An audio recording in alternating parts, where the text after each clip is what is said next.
This is the Merrimack River at Valley Park. In case you haven't noticed, it's running very low, just like many of our smaller rivers like the Big, the Black, the Burbus, and the Quiver. They're all being affected by the drought, which has been expanding since this past summer. 75% of Missouri's population is experiencing some level, but now the driest areas have pushed into St. Charles and West St. Louis counties.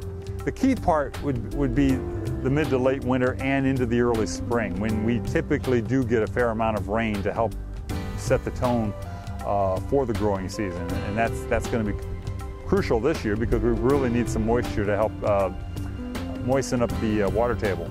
Fuchs says stream flows are way down, and that's important because they're a good gauge to know how intense a drought or a dry period may be.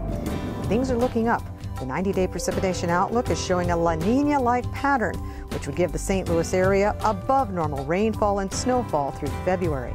The timing of this drought is really a good thing because it started getting dry in the late summer and into the fall when the growing season is ending anyway. So a lot of the crops were not really severely affected during the primary part of the growing season. Winter wheat could be an exception, as well as shallow ponds.